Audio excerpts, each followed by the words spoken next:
"Mary saved me," Pastor Ethan Walker whispered, and the pews in Oak Ridge, Kansas, went ice cold. He'd been the iron spine of a Bible Belt town, the steady voice who thundered every Sunday that Catholic devotion was superstition, that Christ alone heard prayers. Folks packed Heritage Baptist, week after week, and men threw his sermons like a summer storm rolling in. Parents urged their sons, "Be like Pastor Ethan." Wives leaned over whispering, "That man stands on the word." But the gleam of the pulpit and the crisp white shirts hid a story the town didn't know. A boy abandoned in a dented trailer row before breakfast. A dad swallowed by whiskey and regret. A teenager rescued by a small-town Baptist couple who loved him as their own. Growing up without a mother left a cavern nothing could fill. So when theology told him Mary was unnecessary, even dangerous, it slid neatly into a cracked heart. Rejecting a mother felt easy when you'd already learned to live without one. By 36, Ethan was a rising name. 600 in the seats and folding chairs in the aisles. Families drove from Wichita and Oklahoma City just to hear him preach. His wife Laura, an elementary teacher with a sun-soft smile, was a steady partner, though the children they prayed for never came. To most, they looked like a picture, God's favor framed in a house. But faith cushioned by comfort isn't the same as faith tested by fire. And fire was on its way. The spark struck in winter 2021, a heaviness in his chest that no rest fixed. By spring, the man who once filled a sanctuary without a mic fought for air on the stairs.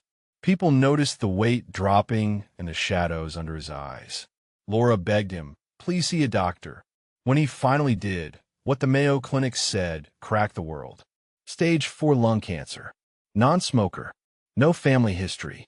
No explanation, and no real time. What happens when the unshakable voice shakes? Quick pause. If stories like this reach you, tap subscribe and drop where you're watching from and the local time. Back to the story. Long before the pulpit, before the applause and flyers with his face, Ethan Walker was a kid in a forgotten corner off Highway 54. The air smelled like gasoline and damp plywood. Nights sounded like arguments through paper-thin walls. When he was 7, he woke to a silence that felt wrong. A kitchen with no heat rising from the stove, a cereal bowl empty, and on the chipped counter a torn slip of paper in the handwriting that used to tuck him in. "I can't do this anymore." No one saw her again. For neighbors, it was one more sad tale. "Too young, too restless," said Mrs. Turner as she pulled laundry from a sagging line. For Ethan, it carved a canyon. Every slam of a car door made him flinch. Was she back? Every day, she wasn't taught him how to keep breathing without a mother. His dad, Mike Walker, once a plant man, turned to cheap bottles when work dried up. Some nights he'd sit at Ethan's bed, breath sour with smoke, whispering, "She loved you, bud." Life just broke her. More nights he passed out with the cap off and the TV blue lighting the room, and Ethan tucked a blanket over him before crawling into loneliness. At 15, the worst came again. Mike didn't wake.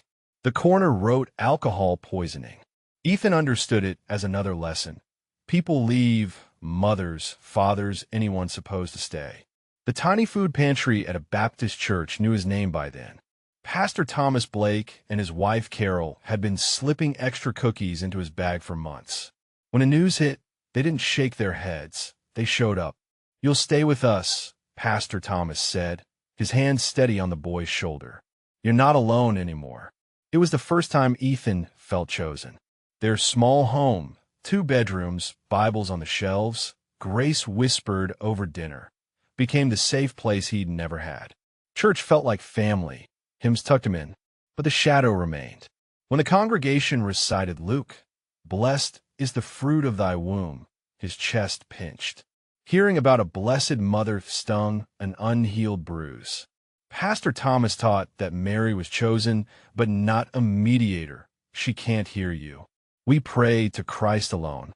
Ethan nodded hard, saying she had no role hurt less than wondering what it would have been like to be held. That belief turned to bedrock. In youth group, he debated hot. In Bible school, He challenged any lecture that set Mary apart. "Show me in Scripture," he'd say.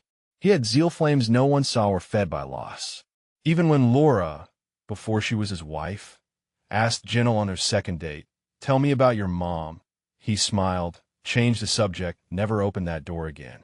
"You can survive without a mother," he told himself. "You can't survive wanting one that never returns." Or could you? By his mid-20s, Ethan had become the preacher small towns mention over pancakes. His sermons burned clean, honest, unvarnished, forged in pain. The abandoned boy looked like destiny's pick now. At a Nashville seminary, he raised his hand so often professors braced. Chapter and verse, he'd say when Catholic history or saints came up. His Bible had corners bent and lines blazing with ink. Conviction was his armor. No perspective on Mary could get through. When he came back to Oak Ridge, Heritage Baptist gave him the pulpit, though he was young enough to be some deacon's son. The gamble paid. 1 year in, the sanctuary was shoulder to shoulder. By year 2, alls held folding chairs. Families from as far as Amarillo and Oklahoma City road tripped to hear him. He married Laura at 27. She carried warmth into every room and kindness for every child under the steeple. Together, they looked like the kind of couple you put on a church website. Hands clasped in prayer circles, faces in newsletters, model believers. Under the praise, Ethan's theology calcified. "There's one mediator," he declared, voice ringing, "not Mary, not saints, not any human priest, Christ alone." The amens rolled like thunder. Some wept, convinced they were hearing pure truth cut free of layered traditions. For many lifelong Baptists, Ethan stood guard at the gate, sword out against error. But a few close by saw something else. "He goes at the Virgin like he's fighting someone we can't see," Deacon Lowell told his wife. Laura, proud of him, sometimes sensed the edge too. "You talk about Mary like she wronged you," she whispered in the dark. He turned away, silence saying what words wouldn't. Still, growth kept coming. 600 gathered. Baptisms stirred the water. Revival nights pulsed. Local papers called him Oak Ridge's rising voice. Invitations stacked for him to preach across the Midwest. To many, he was proof that God lifts the broken and builds them strong. Yet their house held a quieter ache. Month after month, Laura folded another negative test into the trash. He offered Scripture. In his time, he'd say, but words can sound thin against empty rooms. Ethan worked more, late nights with commentaries, mornings with coffee and outlines. If he stayed busy, maybe the old wound wouldn't knock. But unhealed places don't vanish. They harden. He told himself rejecting Mary kept him safe. Admitting she mattered might mean admitting he still longed for a mother. The fortress looked impressive, but walls don't heal hearts. What would happen if those walls cracked? The first cracks barely showed. Winter of 2021, a cough snagged his sermons. It was a cold year across the plains. Everyone seemed to be fighting something, so at first folks waved it off. By February, Laura clocked what others missed. His hands trembled buttoning his shirt. He came home from Wednesday's study and collapsed in a bed, too spent to pray with her. On Sundays, he leaned hard on the pulpit mid-verse, pausing to catch breath. In the halls, deacons whispered, "He's burning out. Too many meetings, too much travel." Rest didn't fix it. He shrank, skin pale. The man known for endless energy went gray around the edges. Laura begged, then insisted. When he couldn't make it up their stairs without gasping, she drove him straight to the hospital. The Mayo Clinic ran scans and blood work until the hour hand felt meaningless. When the results came, it felt like thunder rolling through a sterile room. Stage 4 lung cancer. Aggressive. Inoperable. A non-smoker. No family history. A timeline measured in months. Laura broke, gripping his hand as if her strength could keep him here. Ethan stared at a tile on the floor. The world tilted. Word ran through Heritage. "He's too young," murmured one woman. In corners and kitchens, people prayed with shaking voices. "The enemy's trying to shut him up," an elder declared. Overnight, prayer vigils started, midnight songs rose. Every healing verse was spoken until the paper in their Bibles wrinkled. Its scans didn't budge. Pain sharpened.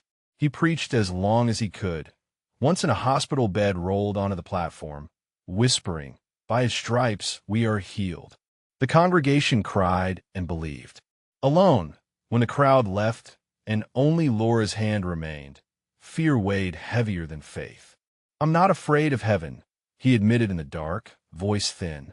"I'm scared of leaving you here. I'm scared we'll never hold a baby. I promised you a family." He paused, then let out the secret he'd never said out loud, even to himself. "I'm scared because I never had a mother. When I'm gone, there's no one to remember me as someone's son." How do you fight a disease when it pulls at a wound you've hidden your whole life? Nights in oncology stretch time. Machine beeps become a kind of clock, counting breaths instead of hours. Those were the worst for Ethan. Laura would nod off in the chair, fingers still hooked in his, while doctors spoke softly in the hall about comfort measures. Nurses moved carefully, their eyes kinder than their words. Visitors came, and he was brave, scriptures, a smile, reassurances about heaven. Then the door clicked, the room dimmed, and the mask fell. One rainy night, a dam gave way. The iron pastor cried, really cried, like the boy who'd found a note on a counter. He wept for Laura, for sermons he wouldn't preach, for faces he wouldn't see again. Deeper still, he wept for a love he'd never let himself admit he needed, a mother's arms. He remembered that trailer park morning, the cold kitchen, the torn line leaving like a blade. At 7, he chose to stop crying. At 7, he learned to swap wanting for surviving. Now at 36, in a hospital bed, the choice crumbled. "I just want a mom," he whispered, voice raw. "Someone to tell me it's going to be okay." Laura stirred in the chair, watched his shoulders shake, his lips moving words she couldn't catch, and later told a friend, "I understood then. His strength had been hiding a wound." Pastor Thomas came by the next day and found him quiet. "What's weighing on you, son?" he asked. Ethan looked away, unable to say it. There was a sadness there, Pastor Thomas told Carol later, like a boy still waiting on the porch for his mother. This was the breaking point. Illness had taken his pulpit, his strength, his dignity. What was left was the child who'd never been comforted. He no longer feared dying. He feared dying without ever being held in that irreplaceable way. Yet grace often waits in ruins. A whispered longing, finally spoken, went past the ceiling. Heaven heard. What could possibly come next? A little after 10, the ward settled into that hush that follows visiting hours. Even the machines seemed to soften. Laura's sister had coaxed her home to shower, to rest, to breathe air that didn't sting with antiseptic. Ethan lay watching the ceiling grid like a countdown. Then he heard it, footsteps, slow and steady, gentler than any nurse in a hurry. They stopped at his door. 3 soft knocks. "Come in," he rasped, expecting a tech. A woman stepped into the dim light, older, maybe in her 60s, gray hair pinned back, navy skirt, plain white blouse with a small embroidered edge, clothes that didn't belong in a modern ward. In her fingers, a rosary hung, wood worn smooth by years. "Good evening, son," she said, voice warm with a slight Midwestern lilt. "May I sit with you?" He blinked. "Ma'am, I don't think I know you." His voice was thin, edged with suspicion. The beads caught his eye. "I'm a Baptist pastor. I don't believe in that." She smiled without offense. "That's all right. I'm not here to argue. I'm here to sit with someone carrying more than his body can hold." She moved the chair closer easily, like she belonged there. His instinct said send her away. Every sermon against superstition rose up. Then she asked quietly, "How's your heart?" It wasn't about cancer or faith performance. It was about him, the unseen part. Something in her tone disarmed him. "I'm afraid," he admitted. "Afraid to leave Laura alone. Afraid I failed God. Afraid I'll die without ever knowing a mother's arms." The confession escaped before he could stop it. She didn't look surprised. Her eyes shimmered with a sorrow that felt shared. "You've carried that emptiness since the morning your mama left, haven't you?" His chest tightened. He hadn't told anyone that detail. "Who are you?" he managed. She didn't answer with a name. She took his trembling hand in both of hers. Callous palms, gentle grip, the touch of someone who'd worked hard and loved harder. "There's a mother who never left you," she said soft. "A mother who has prayed for you every day, even when you pushed her away. You have never been alone, not once." He shook his head. "I've preached that Mary is just a woman. I told people she can't hear us." "And do you think a mother stops loving a child because he won't say her name?" she asked gently. "Do you think she turns away when he's hurting? A mother waits. She weeps. And when her child is ready, she comes." His arguments dissolved. Her words reached the place sermons never touched, a 7-year-old in the dark. She brushed damp hair from his forehead. "You've preached from your wound. God never meant you to live motherless. He gave you his son, and he gave you his son's mother." Down the hall, a nurse glanced at the monitor. Room 304's numbers had steadied. Medication? Maybe. She didn't know the room felt wrapped in unseen arms. The woman didn't stay long. She prayed softly, like a lullaby you don't quite remember learning. When he opened his eyes, the chair was empty, the faint scent of lavender lingering. The rosary was gone, or so he thought until morning, when he found it tucked under his pillow, warm like it had just been held. The beads lay warm under his pillow when she leaned close the night before, as if speaking straight to the wound. "You've carried this pain so long. Do you know why it cuts?" He swallowed. "Because I never had a mother. Because she left, and I decided I didn't need anyone." "No," she whispered. "It's because you came to believe love always leaves. So you built thick walls. You preached hard truth, but behind it you feared that reaching for a mother again would mean being abandoned twice." The words landed like a key in a lock. He wanted to reach for the fortress. "I told people Mary can't intercede. I warned them it was idolatry." Her eyes softened. "Does a mother turn away when pain makes her child lash out? Does she stop loving because he misunderstands her? No, son." She waits for the day he lets her hold him. Silence thickened. The monitors beeped steady like a heartbeat. His voice trembled small. "I've offended her. I rejected her. I mocked those who love her." She answered like a lullaby. "A mother's love isn't canceled by rejection. It's proven by it. The more you push, the more she aches to pull you close." The words slipped past defense, straight into the ache that had pulsed since childhood. He covered his face as sobs shook him. For the first time since the diagnosis, he wasn't crying from fear of dying, but from recognition. He didn't have to carry this emptiness anymore. She brushed his hair back like a mom calming a fever child. When you stood in that pulpit and spoke against her, she wasn't angry. She grieved. She heard the boy in a trailer park speaking through the man in the suit. He thought of Laura, of their longing for a baby. "Why haven't we been able to have a family?" he asked. "We prayed, we begged, we trusted, and nothing." She smiled with tender ache. "Before you could become a father, you needed to be a son. Before you could give life, you needed to receive it. Your heart still waited to know a mother's love." Tears burned hot. He had never imagined his wound could bleed into their marriage. He thought he'd been protecting Laura with strength. Instead, the hidden wound had been steering their future. She lifted the rosary, beads hanging between them. "These aren't chains. They're a mother's hand, guiding you to her son. We let her hold you." He stared at the simple wood, at the crucifix catching hospital light. Every sermon he'd preached against this moment flashed. Louder still was a child's cry he could no longer bury. "Yes," he whispered. "I want to know her." Her eyes warmed. "Then rest, son. Let her be who she is, your mother." Somewhere down the corridor, a nurse paused at the sound of a man weeping, like relief. For the first time since he was 7, Ethan let himself be held. "Can I pray with you?" she asked quietly. His first instinct was to flinch, but something deeper nodded. Her cool palm touched his forehead, warmth moving through like a river under ice. She began, "Hail Mary, full of grace," and in that room the words didn't sound like ritual. They sounded like a song he'd forgotten. With each bead, Fear unwound. Pain dulled. The chemo-battered body felt lighter, as if someone else were carrying the weight.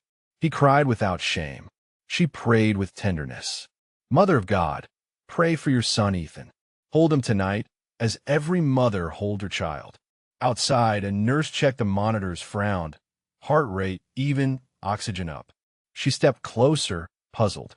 Inside, what happened couldn't fit a chart. Ethan closed his eyes and felt arms he couldn't see wrap around him, pulling him against a heart that had always been beating for him. He didn't feel abandoned. He felt held. The prayer went on steady as breathing. Mother, intercede, heal his body, and the deeper wound. Heat bloomed in his chest. Not fever, but a radiance moving outward. His fingers, weak for months, twitched strong. He inhaled deep, surprised by the sound of a full breath. Pain, which had been a chain for months, melted like frost under sunrise. He opened his eyes. The air seemed alive, shimmering with presence. "What's happening?" he whispered. She placed the crucifix in his hand. "Your mother keeps her promise. Her son is healing you." Time thinned. Beads passed. He didn't drift like the sick. He slept like a child who knows he's safe. The beeping of machines matched a peaceful rhythm. Just before he surrendered to sleep, he heard her final words as if they came from her and beyond her at once. "Rest, my son. When you wake, you'll be new." Dawn painted the wall gold. Laura rushed in, braced for the worst, and froze. Ethan was sitting up, rosary pressed to his chest, color back, eyes bright with tears, but alive, more alive than she'd seen in months. "Ethan," she said, almost not breathing. He smiled, voice steady. "I feel whole." Whispers rippled through the hospital. Nurses peered around doors. Doctors flipped charts with furrowed brows. In room 304, the man who'd been counting breaths now laughed softly with his wife. Laura clung to him like a wave. "Yesterday you could barely breathe, and now—" He lifted his palm. There lay the wooden rosary, beads darkened by use. He hadn't had it before he slept. Now it felt like it had always been his. Laura touched it, hands trembling. "Where did this come from?" "She gave it to me," he said, voice hushed. "Or maybe it was just there. But it's real as this breath." Nurses passed the beads back and forth. "I check this door hourly," said Nurse Lopez. No one went in. "Someone did," Ethan insisted. "She sat there. She knew things I've never told anyone. She called me son." Later that day, Dr. Anand Shah, the oncologist who had delivered the thunder, turned the rosary over in his fingers. "Objects don't cure cancer," he muttered, but the confidence in his voice wavered as he stared at new scans beside old ones. "Yesterday, terminal," he told a colleague in the hall. "Today," as if the illness was never there. "We'll write spontaneous remission," he said, almost to convince himself. Laura asked about the woman. "Her name?" Ethan searched. "Mary? Grace? I'm not sure." Gray hair, white blouse, navy skirt carried this rosary. Visitor logs had no record. Security footage showed no one entering after Laura left. The chair he swore she occupied sat angled neatly, untouched. Some staff shrugged it off as a dream. But the beads in his hand didn't fit the file. Laura, who'd lived through months of despair, wasn't quick to dismiss. Holding the rosary, she whispered, "Do you know what day it is?" He shook his head. "December 12th, Our Lady of Guadalupe." The words hung heavy like a bell, tolling something true. Word of the beads spread beyond the ward. Friends from Heritage came and left quietly. Some recoiled, uneasy at a miracle linked to Catholic signs. Others whispered, "Is God opening something?" Ethan knew it wasn't new. It was ancient, a mother's love older than his walls. That night, as the building hushed again, he held the rosary to his chest, feeling its grounded weight. He remembered years of mocking it. Now it was precious. 3 days later, Dr. Shah signed discharge papers. "There are no cancer cells left," he said, shaking his head. "Not even a trace." Some called it a miracle. Others called it misdiagnosis. Ethan touched the beads. He knew it was love. Back home, everything changed, and not just his labs. Laura watched his strength return. Walks around the block turned to long afternoons in the yard. Laughter filled rooms that had been echo chambers of fear. Deeper still, his posture toward heaven shifted. The man who had pounded a pulpit about Mary's powerlessness now let beads slip through his fingers in the evening, voice gentle in prayer. The rosary, once a prop he'd warned folks against, became his lifeline. Laura joined him first out of curiosity, then with tears. "I feel someone holding us when we pray like this," she whispered. He tried to retake the pulpit cautiously. He wanted to honor his people without shocking them. But when he spoke, his words carried new weight, the compassion of a man who had been carried. The moment no one expected came anyway. Standing before a full house, rosary tucked in his pocket, he paused longer than usual. "Brothers and sisters," he began, voice steady but changed, "I need to confess. For years I told you Mary couldn't help us, that she had no place in our prayer life. I was wrong." The room froze. Murmurs moved like wind. Some folded arms hard. Some gasped. Ethan continued. "When I was dying and the doctors had given up, she came, not as an idea, not as a trick, but as a mother. She prayed with me. She held me. God healed me through the prayers of his son's mother." Chaos followed. Some wept. A few left, Bibles snapping shut. Near the back, a woman who'd buried a baby months before whispered, "That's why I felt her." Division settled in. Letters showed up, accusations of betrayal, and notes of thanks in the same stack. Ethan realized he couldn't stay pastor at Heritage while walking this road. He resigned, not in anger, but with humility. "What God showed me changed me," he told them. "I can't preach the same way." Leaving hurt, the pulpit had been his place. Laura held his hand. "We'll go where grace leads," she said. That path led them to a Catholic parish across town. At first, Ethan sat in the back pew, unsure of the rhythms. Then the congregation said together, "Hail Mary, full of grace," and tears streamed. He didn't feel like an intruder. He felt like a son coming home. Months passed. He and Laura joined RCIA, walking through the church's teaching. Ethan learned Mary wasn't a rival to Christ, but the one who points to him. 7 months after his healing, Laura woke early, hands shaking around a small test. "Ethan," she whispered, joy breaking in her voice, "I'm pregnant." Doctors had told them it was unlikely without help. There was life. He fell to his knees, palms on her belly, tears flooding. "She promised I'd be a father," he whispered. "And now I am."